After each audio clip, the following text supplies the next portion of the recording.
My name is Maile Auterson, and I am the Executive Founding Director of Springfield Community Gardens. Our organization is located in Springfield, Missouri, and we were founded in 2010 with one community garden. We've evolved over time from one community garden to 18 and 4 farm incubators. The process of that is through neighborhood development and just relationships that we've made with community members. And then, of course, partnering with the universities and institutions such as Cox Hospital.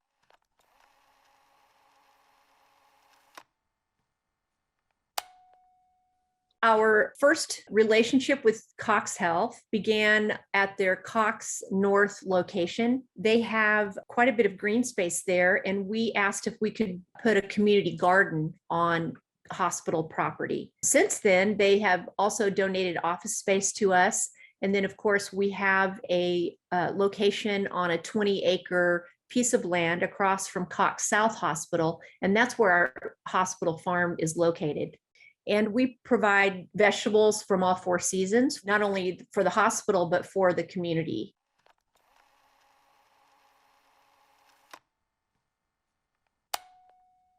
We have 3 tiers of service to the hospital. One is the salad bar, the other one is the CSA box, and then they have an orthopedic hospital that we're going to be putting produce on the patient's plates. We grow produce to put on the salad bar at the hospital. That is one of their biggest sellers. It's the cafeteria. So it's not only for patients, but for visitors, employees. And the salad bar is a really great first entry for a local farm to gain access to that food budget that the hospital has. And so we started with the salad bar. We do things like cherry tomatoes, salad greens, carrots, onions.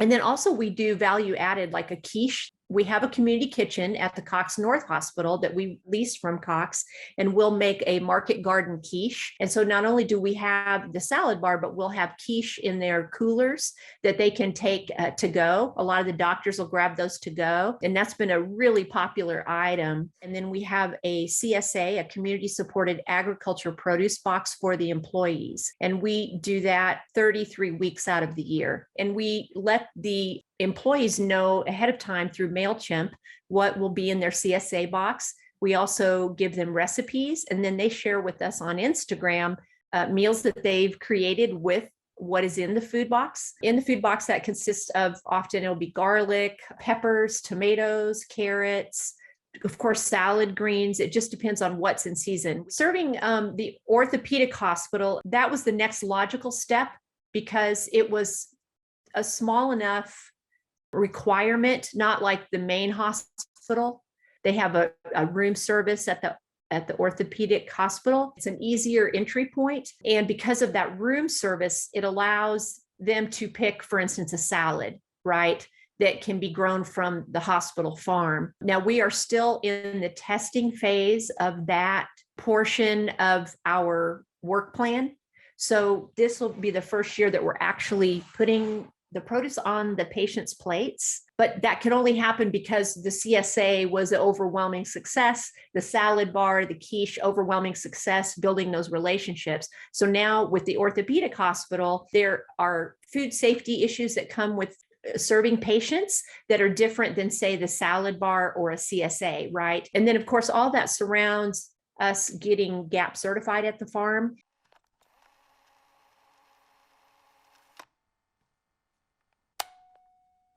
We aggregate from other farmers as well who are already producing. So for instance, if we're not growing potatoes, we buy potatoes from a farmer who does potatoes.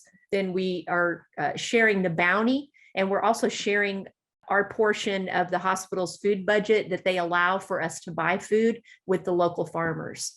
And it's really turning out to be a great system. I can't emphasize enough that you really need to nurture your relationships with the local farmers and not be in competition when you're trying to start something as big as selling to institutions. And another thing I think that's really important is to share relationships.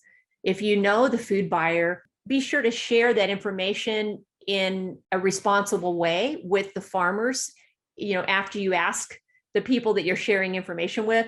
We don't need to be in silos, and that really prevents us from having a robust local food system if we're not willing to share information.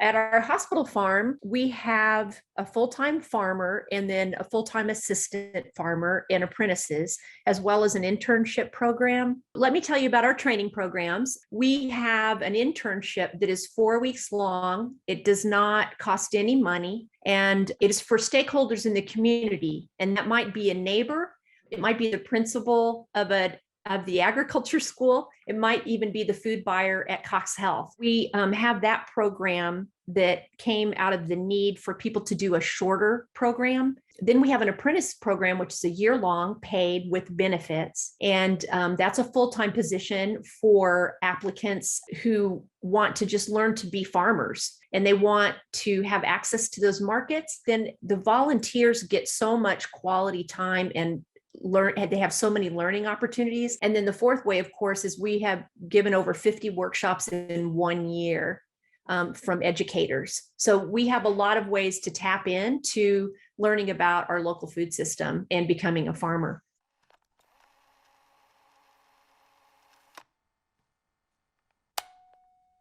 Right now we have 2 large high tunnels that are on tracks and they move. And then we're getting ready to put 3 more in. And then we have a packing station, what we call our packing shed. And then that helps us get the produce ready to send over to the hospital. The high tunnels that we have allow us to do 4-season farming. Very important. We kind of have this joke that everything grows better in a high tunnel. And it really is true. The high tunnels, I think, are just revolutionary. Our high tunnels are on sliders, and that allows the rain that we do have to wash the soil in one space and to give that ground proper washing away of salt or anything that's in the ground that would prevent us from growing repeatedly on that space. One of the things that I wish that we had known as a team before we started the hospital farm is how important a grading plan is, a professional grading plan from an engineer. If you want a long-term project, you want to really think about where your high tunnels are going to be placed. And then, of course, the traffic to the farm. And so I think it's important for any farmer to really try to get a grading plan for the space where they're going to put the high tunnels up, because it really does determine how you grow and the quality of produce that and the water retention, all those things. And so you want to do your homework and make sure that you have your site plan, your grading plan, and that will change. It's okay, but you need a template to start.